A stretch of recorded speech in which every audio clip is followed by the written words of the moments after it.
Hi, my name is Rochelle, and you're watching or listening to Box F1 Pod. Today we're debriefing the most awkward, dramatic, sassiest Grand Prix, despite it being oddly boring. It's a very strange combination of events, but those are the combination of events. We're chatting all about the Hungarian Grand Prix. While we chat, I will be making a traditional Hungarian dish called magaleves. That's all 100% pronounced wrong, but it's spelled magaleves. And it's basically a sour cherry soup. And I am making it because it's a traditional Hungarian dish. My mother also bought 40 pounds of sour cherries. So she had a lot. And I was like, why not make sour cherry soup? Particularly when it's tradition? No. And when there were so many sour cherries on track. Looking at you, Lando and Max. Anyway, lots of Soviet vibes with the sour cherries in this house. What you're seeing here, there's some in here, there's some in here, there's some in here. Doesn't even scratch the surface. I will also be drinking. So I tried this. My friends came to visit last week, and we tried, we went to the Starbucks Reserve Roastery. There's only 6 in the world. Obviously we have one because it's Seattle. And we had a flight of espresso martinis, and one of them was cherry flavored. And my mother brought this cherry liqueur back for me when she was in Lisbon. And I had an espresso mix. I didn't make the espresso martini myself. So I basically I'm trying to recreate whatever they did for me at Starbucks because it was bomb. But obviously I really half-assed this cherry limon espresso martini. But if you're ever near a reserve, I highly recommend you go and try their espresso martini flight. Anyway, we will be discussing today the drama on track and definitely the drama that's going to follow some of the teams way, way, way off track. Looking at you, Zak Brown. But before we get into that, it's time for the digital warm-up. Lap 1, F1 news. While I talk, I've depitted about half the cherries and I will continue depitting them. It's an arduous process. So Kevin Magnussen has decided to leave. Actually, that's a bold-faced lie. Kevin Magnussen was fired. Kevin Magnussen will be parting ways with Haas at the end of 2024. Not his choice, but as he said in some interview, losing a seat in F1 really has very little to do with your skill set, which is unfortunate. And Gunther was on the Red Flags podcast. He said that Kevin did reach out to him to ask for the number of some of the team principals. So Kevin is doing work, but then again, we're all waiting on a certain someone, and that certain someone is Carlos Sainz. He still seems to be the missing piece in the 2025 drivers lineup. Pierre Gasly was asked what he thinks of the lineup next year, and he said he's eager to welcome the fastest guy, and we all know who that is. It's Carlos. Of the available drivers, it's definitely Carlos. So Pierre is excited to welcome him to Alpine. Carlos was asked if he'd made any decisions about his future, and he said he was busy watching the Euros, and he, in fact, did not make any decisions about his future. He's funny. Red Bull seat is also still up for debate, despite them offering a multi-year contract again to Checo. Dr. Helmut Marko said that they will make a decision about the seat after Spa. My assumption is that translates to there's a performance clause in his contract that indicates that they're not allowed to act until the summer break, basically. They can't enact the performance clause until then.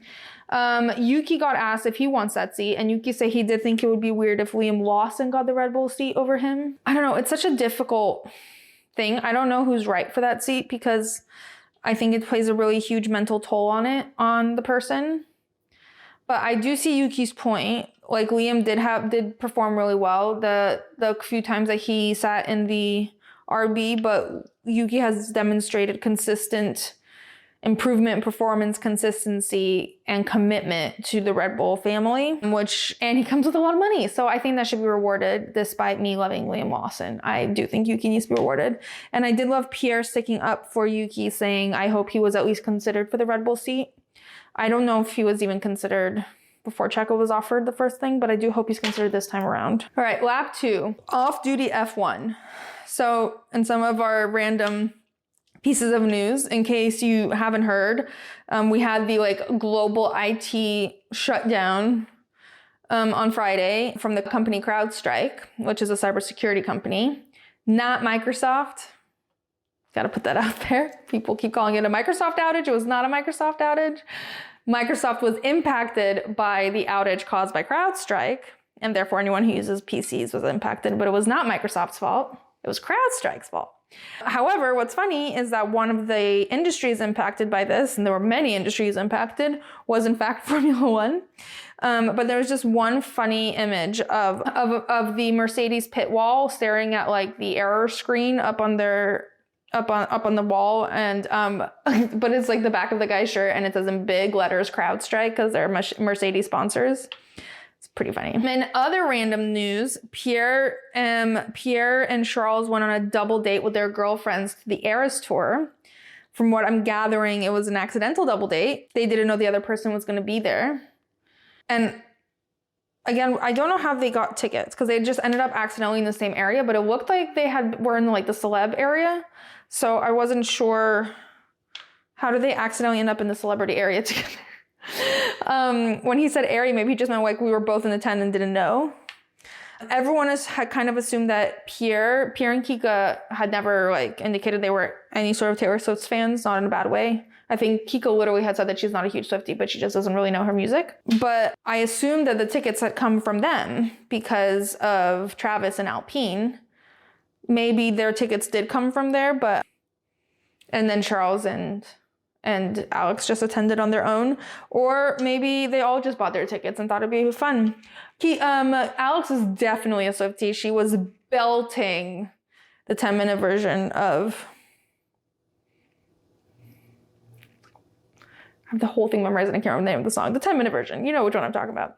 And Charles looked like he was having a great time. I think he's complimented Taylor Swift before. That's so his vibe, by the way, to just be a massive Swiftie.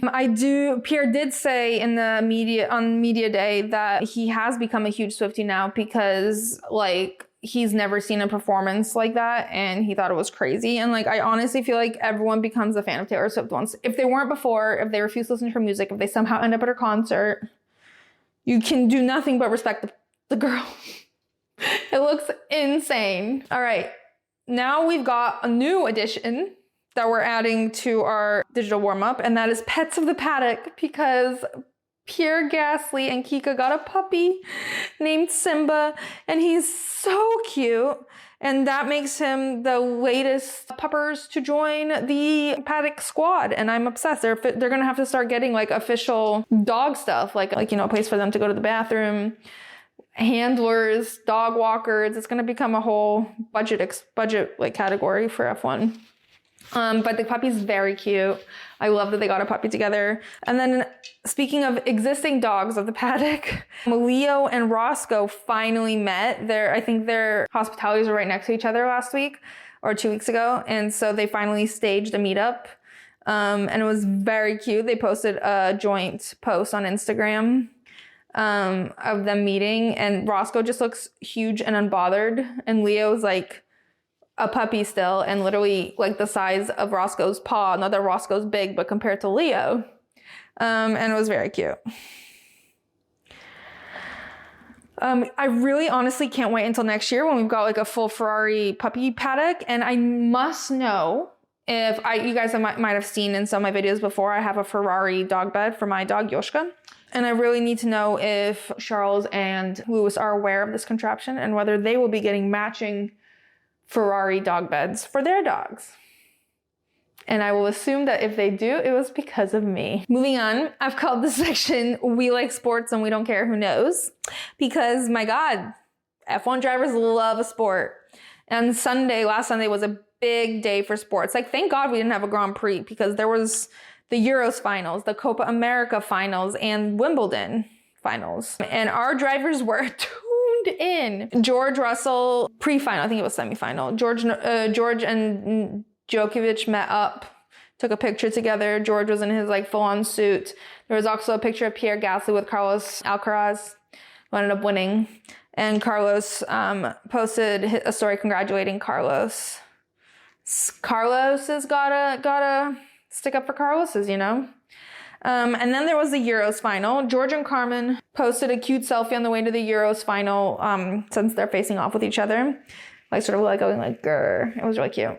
And there was another shot, like a fan shot at the actual finals of George sitting just a couple rows below Harry Styles and James Corden. The funniest moment for me personally was Lando attended the Euros, and by the way, we were watching it and I had like turned away for a second and my mom goes, "It's Lando, it's Lando." And I was like, "What?" And we rewinded and it was Lando. My mom's getting really good at recognizing them. But Lando attended the Euros final with Jimmy Butler, who is a huge F1 fan and specifically a huge Lando fan as well.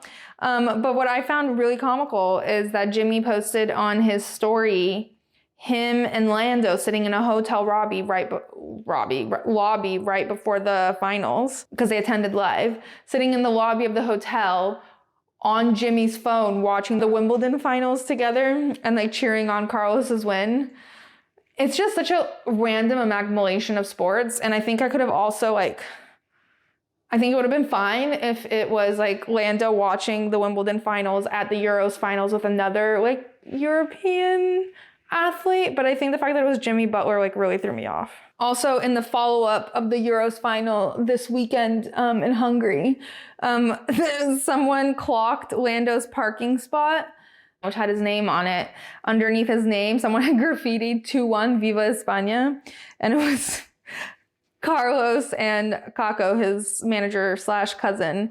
But it was funny, Fernando, I guess, had his media day press conference first, and he was asked about it. He's like, "There is another Spaniard on the grid." It was not me, but he was cackling. All right, lap 4, trackside in Hungary. So one of my favorite things that Lando has ever done is that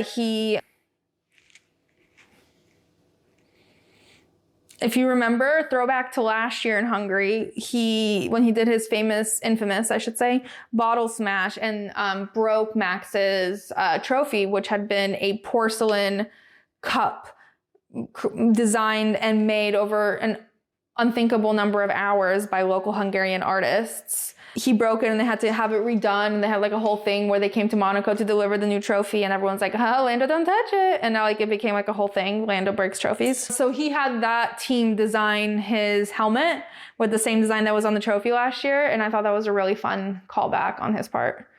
So in other news, and this is very strange to me, but everyone became like obsessed with Max's bedtime the day before the race. So he was doing another 24-hour Sims race. And if you recall, the last time he did one, he went on to win the race. Slightly different circumstances in that his car was a bit better and he was sort of leading from the get-go, and it was probably a slightly lower lift, which is all I'll give to the people that are critiquing his bedtime, because let it go. Nico Rosberg brought it up before the race, and he was like saying how Lando went to bed at 11 and woke up at whatever, and he got a correct number of hours of sleep because and he had a specific thing for breakfast, and look at him, he's so disciplined, and Max is just complacent now, and that's why he's going to bed at 3 a.m. and competing in Sims races because he doesn't give a fuck. Like, Nico, please. Like, that is just so not true. First of all, I remember last time when everyone was talking about Max's bedtime and how it's hilarious that he won that race, and that like he also won the Sims race and like all that stuff, and how he could do it on so little sleep. And Lando was like, "Well, I also I went to bed at like whatever, but I didn't sleep. I was watching other stuff." So the fact that you for some reason know the exact time Lando went to bed and the exact time he woke up and exactly what he had for breakfast doesn't mean any of that actually happened. I go to bed. I'm never asleep at the time I go to bed. Like, yes, there might be something said that you could be on even more top peak performance if you had gone to bed at a specific time and slept a specific way, but there's nothing to say that the rest of the drivers slept the exact correct number of hours and were, it's just stupid, because Nico wasn't the last one to bring it up. It got brought up by Crofty like 5 times during the race. Like, every time Max would mess up, he's like, Should have gone to bed. This is what happens when you race all night. It was just ridiculous. I'll talk about it later. But with that very sleepless note, we end the digital warm-up. On to the race time. Welcome to the Hungarian Grand Prix, where we had more drama than you could believe. Before we launch into all the happenings that occurred on Sunday, did you know Max got like no sleep last night because he's a Sims junkie? Anyways, when the lights went out, Oscar sure did go. He took the lead while Max went off track to overtake Lando, which is a no-no. Once he conceded the place, quite angrily I might add, Oscar, Lando, and Max became our top three. Let's hope nothing else will make Max mad. Just kidding. Almost everything pissed Max off today. But if you're up sim racing all night, of course you're going to be grumpy during the day. Never mind your brakes are being weird and your strategy is shit and you just don't have the pace. Maybe if Max slept a little more, he might win a race. Meanwhile, over at McLaren, Oscar is thriving in P1. So naturally, McLaren pit Lando first because I actually think they might be fucking dumb. Oh, but there was the threat from Lewis, who was nowhere even close. So McLaren was like, let's undercut our own driver. Zak Brown, I have some notes. Because what are you going to do when Oscar comes out and needs to make up the gap you've created? Oh yeah, great idea. Let's beg Lando to give the spot back. That'll make everyone elated. Except that's exactly what McLaren decided was a super great idea. Desperately ask Lando to do his duty for the team and the country or some similar word diarrhea. Meanwhile, Max tried to overtake Lewis, but launched up into the air and into P5 instead. He finished the race, but P5, please, Max, maybe you should just go to bed. GP wasn't the only one getting non-stop comebacks on 4.1 sassy FM. Lando was getting progressively more unhinged, giving us some great gems. In Lando's defense, the radios he was getting were wild and he was only matching the vibe he was receiving. Because tell me why McLaren's pit wall was giving Friday Night Lights trying to get all up in Lando's feelings. When Lando finally gave the spot back to Oscar with 3 laps left, everyone breathed a sigh of relief, but we were all still rather distressed. McLaren put Lando in an awkward situation and made Oscar's well-deserved first win an awkward operation. The internal drama this will cause is a tale for later, specifically DTS Season 7, which will only make the drama greater. But right now, let's focus on Oscar's incredible performance and first F1 win. Mama Piastri has even canceled Pilates for the occasion. We have one more race left until the summer break. Think that'll give you some time off from the drama? Please, give me a break. Okay, on to analysis.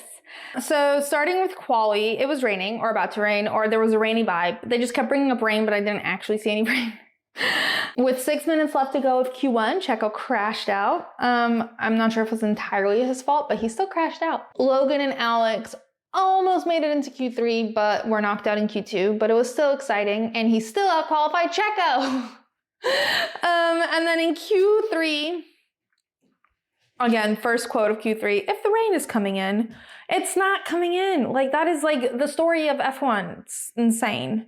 Yuki Tsunoda had an accident out of turn 5 with like 2 minutes left and there was a red flag and we weren't sure if it was going to get restarted or not. And I felt so bad for Yuki. He just like held his head in his hands and I was just really sad for him.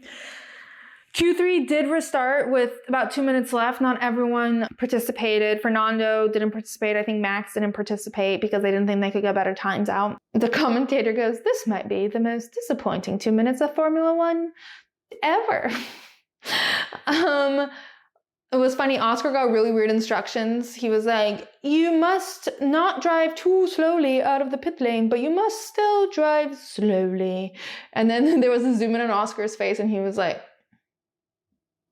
his eyes just spoke 1,000 words. But anyway, 2 minutes later, Lando got pole. But the starting grid is as follows: Lando, Oscar, Max, Carlos, Lewis, Charles, Fernando, Lance, Daniel, Yuki, Nico, Valtteri, Alex, Logan, Kevin, Checo, George, Guan Yu, Esteban, and then Pierre. And then Pierre had some work done in Park Ferme, so he would be starting from the pit lane. Before we head into the race, I'm going to start assembling this. So I have about a pound of cherries in here. The recipe calls for 2, but I got tired of pitting. So I put all the pitted cherries in here, if you can see. Okay, so I'm using sour cherry juice mixed with water. For some reason, some of the recipes were implying that there should be more juice released from the cherries, but there wasn't. So it's supposed to just cover all the cherries. And then you put in the sugar.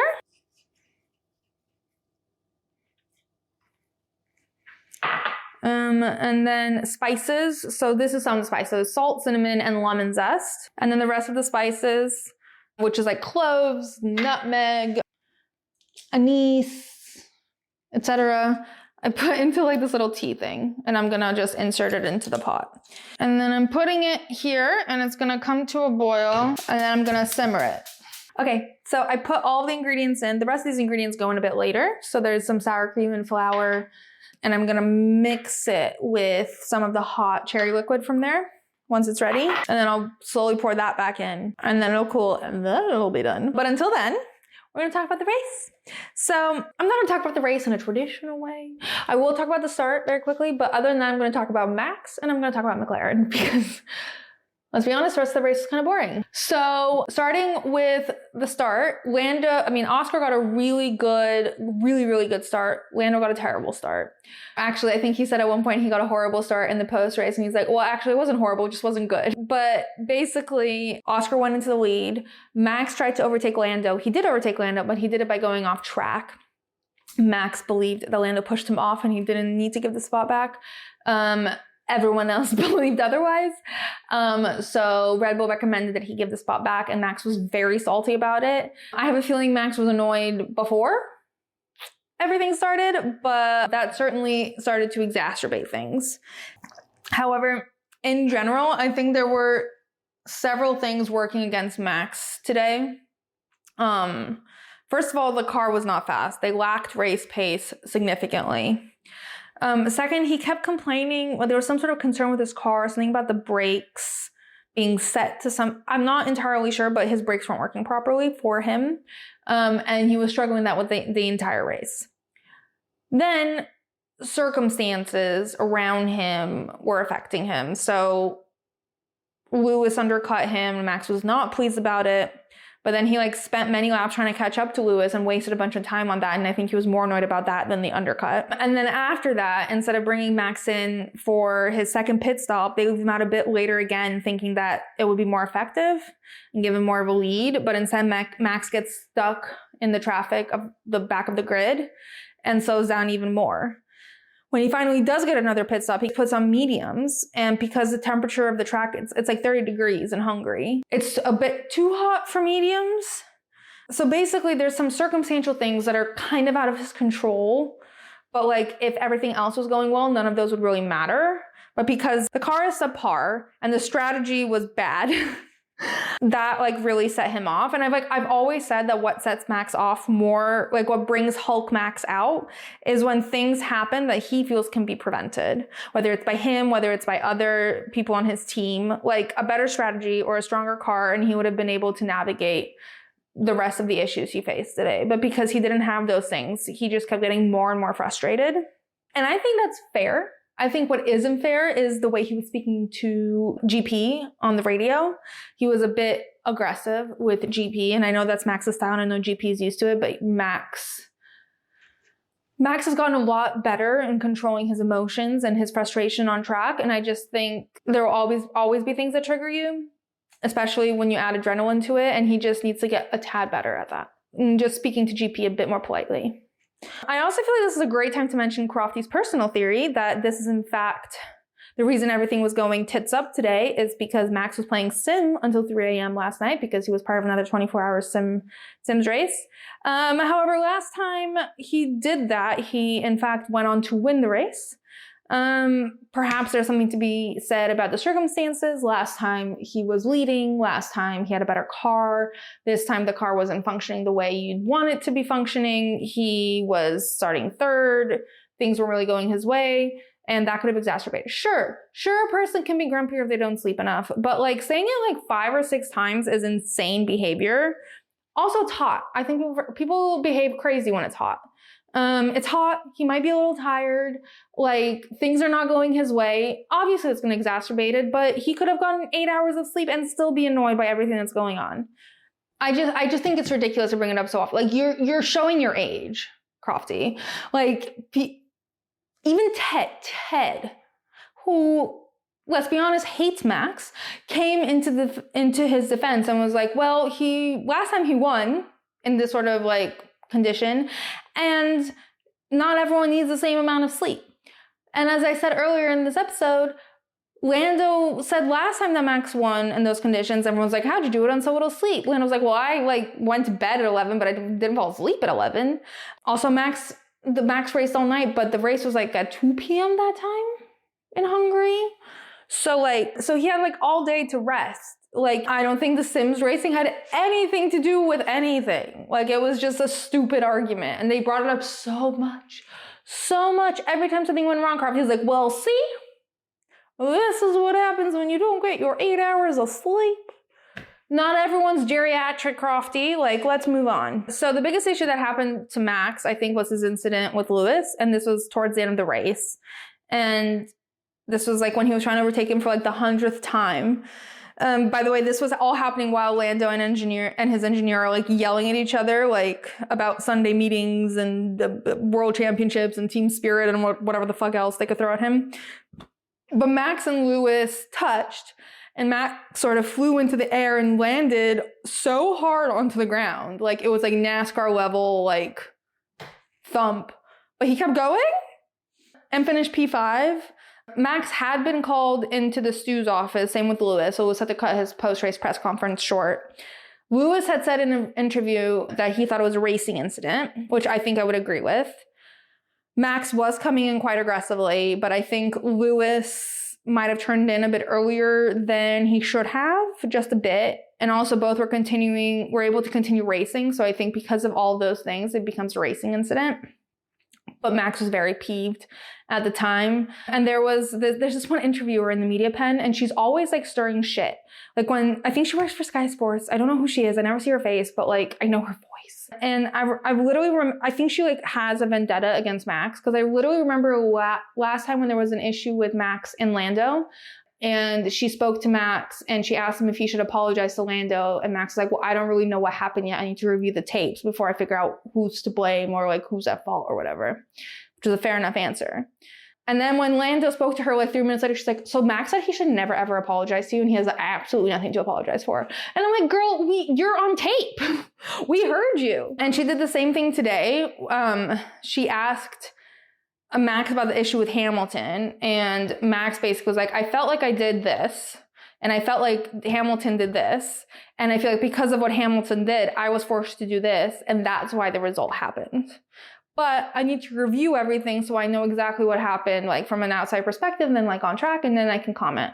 And the lady literally turns around and goes to Lewis, so what are your thoughts on Max fully blaming you for everything that happened? And I also thought it was annoying because in the post-race press conference, one of the interviewers brought up, he was like, well, Max said it's your fault. And Lewis was like, well, he's always going to, like, from my side, it's a racing incident, but like, there's always going to be like blame and aggression from his side. And I think that's slightly unfair because Max only said that in the heat of the car.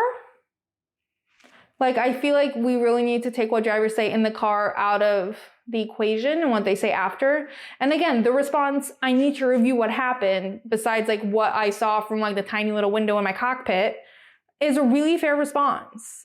And I don't think they should be judged for it. Anyway, I hate this little Sky News lady interviewer person, whoever is stirring all this shit. Usually I'm there for stirring shit, but it's like one way and it's only what Max says. She's only like screwing up what Max says. And it's like she forgets she's videotaped.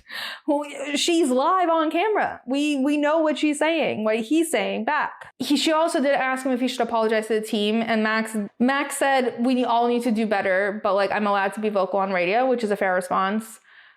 He could have said, yes, I should apologize to GP. I don't think he fully remembers exactly how he sounded when he spoke to GP, which again, I think upon review, he probably will apologize to GP. But in general, it's a dumb question. Why is Max always being asked who he's going to apologize to now? Like, that's not who he is. I think he makes amends and takes responsibility with the people he cares about the most and in the situations where he truly feels like he's wrong. Him and GP have a very, very strong relationship. And I don't think it would be that strong if he didn't take accountability when it was needed and if GP didn't feel like it was a two-sided relationship. I am also the biggest Max Verstappen apologist on this planet. It's a little disgusting, but I can't change who I am. I will defend him till the day I die. But anyway, let's go through Max's radios because they were truly unhinged today, and it was very comical, but also bordering on insane. So first, at the beginning when Max had just let Lando back through, oh, so we're just letting people push people off track now. You can tell the FIA that's how we're going to race from now onwards. Just driving people off the road. Then Max was like, I'm -5 brakes bias and this thing just doesn't fucking turn. It's just unbelievable. And GP's like, noted. Max, again, it's quite impressive how we've let ourselves get undercut and just completely fucked up my race. Next interaction, GP goes, well, that was a gentle introduction. And Max goes, no, do not give me that bullshit now. You guys, give me this fucking strategy, okay? I'm trying to rescue myself, for fuck's sake. And it was a shit strategy, a little intense on the delivery, but okay. And then after his hit with Lewis, Max goes, yeah, I moved out of braking. And we have officially reached GP's boiling point because his response was, I'm not even gonna get into a radio fight with the other teams, Max. We'll let the stewards do their thing. It's childish on the radio. Childish. Now, everyone took that as him calling Max childish, which he probably was. But like, his message is about getting into fights with the other teams on the radio, and I think he's referring to getting fights with other teams on the radio as childish, rather than Max throwing a hissy fit, though that is also childish. Maybe it was just a double whammy for him. I also like that after the race, GP gets on the radio to tell Max that Max will need to be seen by the medical personnel in Park Firm, and Max goes, send the medical team up to the stewards so they can check if they're okay. I feel fine. I love Max when he's sassy, and I feel like GP also loves Max when he's sassy, but all the close-ups of GP looking stressed AF at the pit wall, I felt for him. It's tough. It's tough in the moment, but it's kind of funny afterwards. And I need to believe this, and I do believe this, but I need to believe that Max apologized to GP for how he spoke. He was wearing a curved cap today, and if you're an OG boxer, you will remember we used to have this theory about curved cap versus flat cap Max, and when he was feeling mature and emotionally stable, he wore the curved cap, and when he was Hulk Max, he wore the flat brimmed cap. Max did mention the theory, and I'm still convinced that someone picked up our theory and he heard it from them, because I've not seen this theory anywhere else, but I fully claim that theory. Copyrighted. Max would be wearing the flat brim today, and that's just an alternative ego, and we can't judge someone on their alternative ego, can we? All right, now let's move on to McLaren. Oscar had the better start, leads the Grand Prix for the first 55-ish laps. Then things get messy when McLaren decide that the best course of action is to pit Lando first rather than Oscar when Oscar is leading the race. And their reasoning was that, well, we need to hold off Lewis, when Lewis was nowhere in sight. He was not close enough for them to do that, because yeah, it helped Lando, but he didn't need the help, and it fucked Oscar over. So when they finally do pit Oscar, Lando ends up leading the race, putting Oscar in P2, which theoretically he didn't no, he got it. I guess it's sort of merit in the sense that Oscar didn't physically pause on track to let Lando through, but he was given that by the team. Oscar only lost his position because he was undercut by his own team. Lando immediately gets told that they are going to reestablish the team order, but there's no response from Lando. And since Lando didn't immediately give the place back, he now has a 3.8 second lead on Oscar because of the gap created by their own team.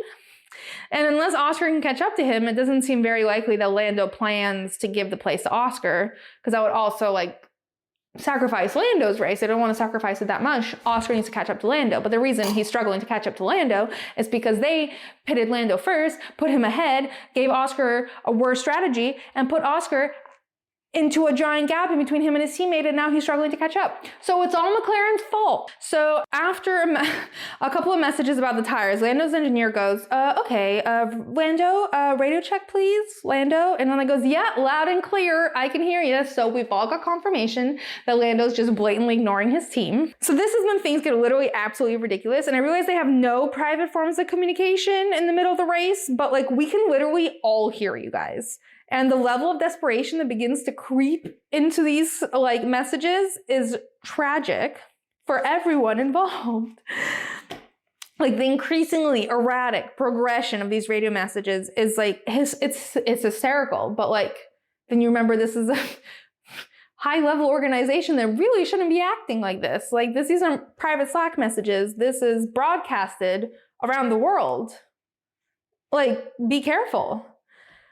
This is basically how things go. So first it starts with like calm messages about like switching spots. They're clean, they're calm, like, hey, Lando, we need to give the spot back to Oscar. When that didn't work, they went for like coded hints where they were like, we need to save the tires. As if we don't all know that saving the tires means let Oscar through and slow the fuck down.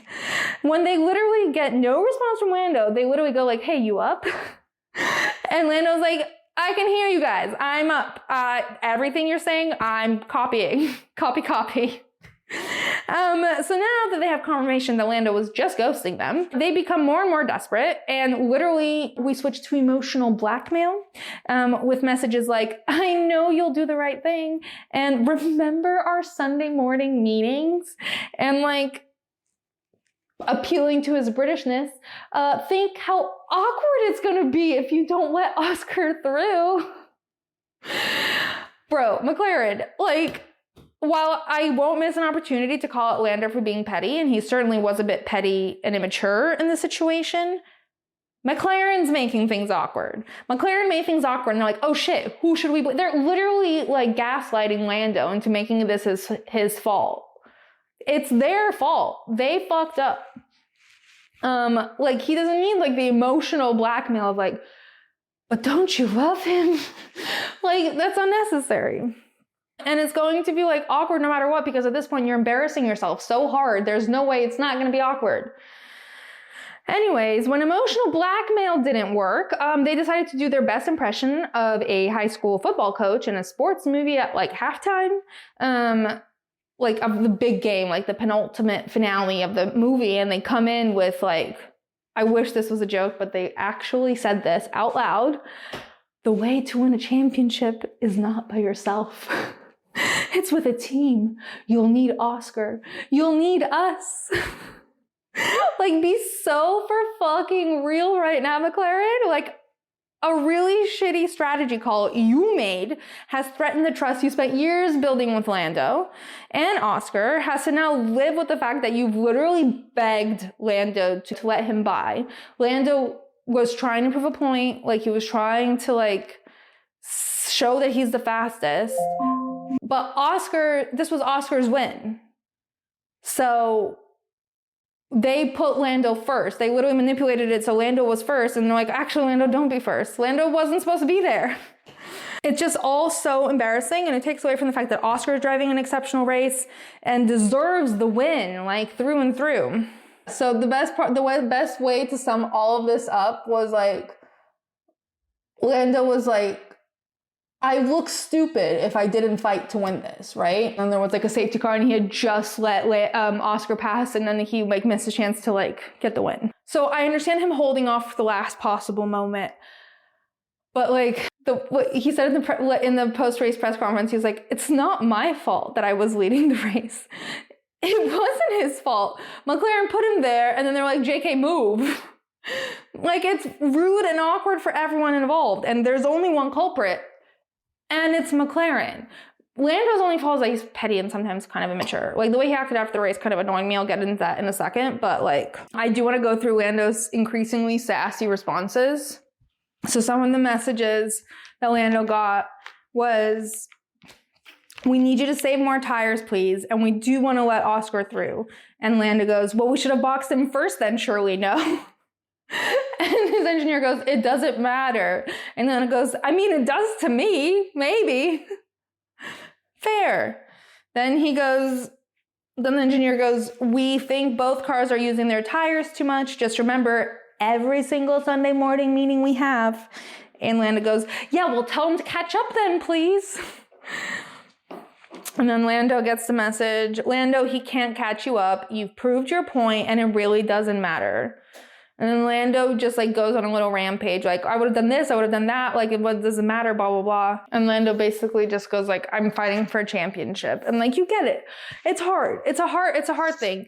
And it's mostly hard because he was put in this situation and he didn't choose to be in the situation. And I think that's deeply unfair for him. And like, I did judge him a lot for the way he responded to his team and everything. But like, at the end of the day, I don't actually judge him because who wouldn't be petty and annoyed in this situation? I do judge him for how he treated Oscar, which again, I'll get to in just a moment. But anyway, I think the progression of these radio messages are so funny because like the tactics they took, like from like straightforward to coded messages to emotional blackmail to like inspirational high school football coach to resign, like just fucking do it. Just do it. It's like they were entering prompts into ChatGPT, like how to convince someone to do what you want when they're not doing it. And we've asked so many times. It was crazy. Like, I applaud them on their versatility and variety in ways to try to get Lando to do what they wanted. Even though we all know Lando was going to do it anyway. Lando puts up a good front, but he's going to do what he's told. But I think what's really sad is that while this is frustrating for Lando, I think what really all of this does is take away from Oscar's success. Do you know what I mean? Like, this is sort of like the way they're behaving sort of ruins his first F1 win. And like, I think this is most exemplified by Oscar's like post-race radio message. And like, we all know I've been saying Roscoe for a while.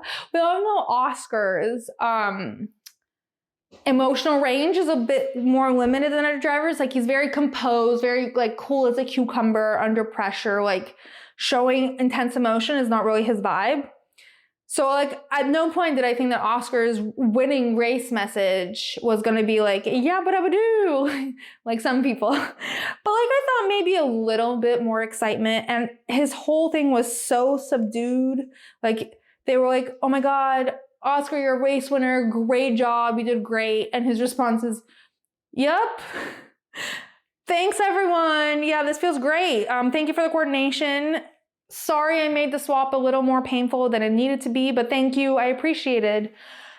Well done, huh? Yeah. First F1 win. Thank you very much.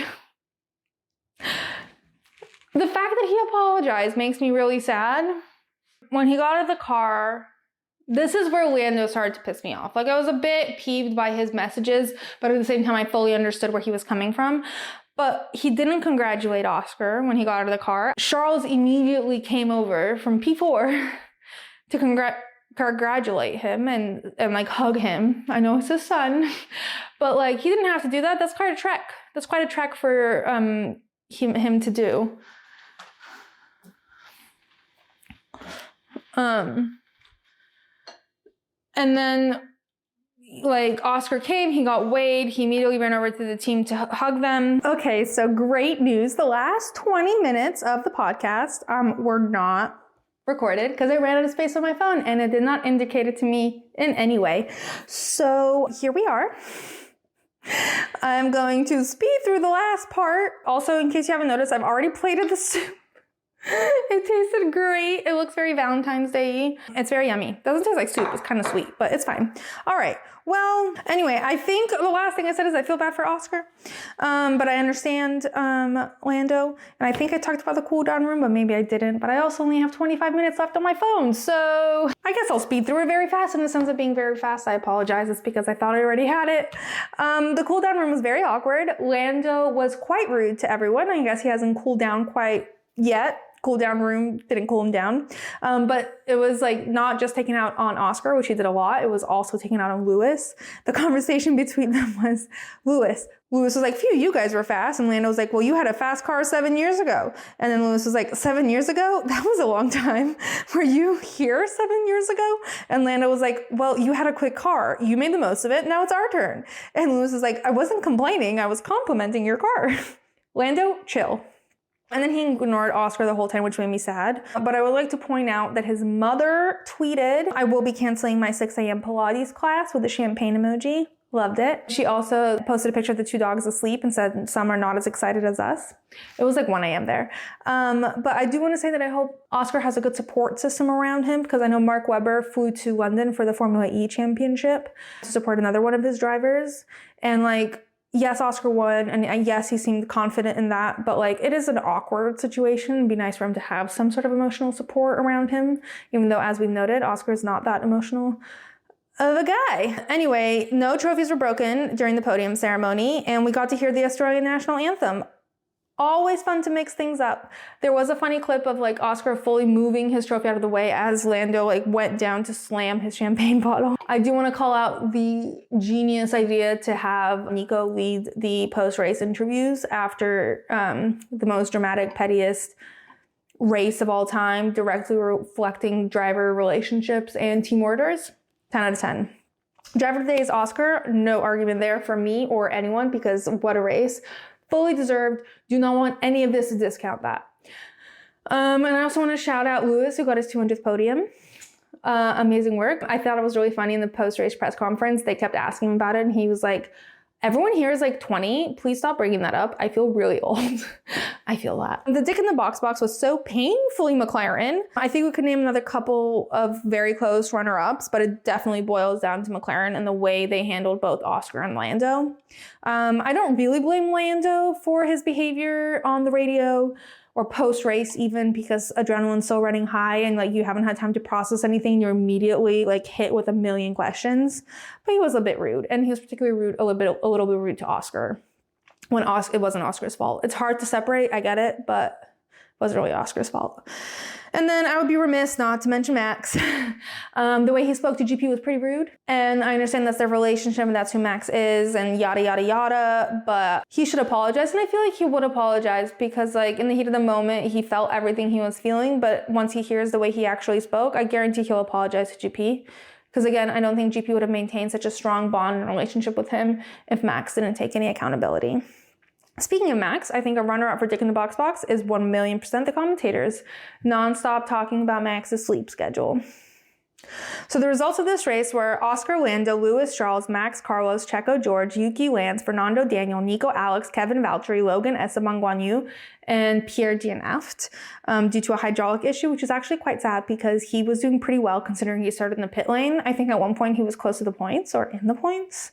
So it's really sad that a technical issue took him out yet again.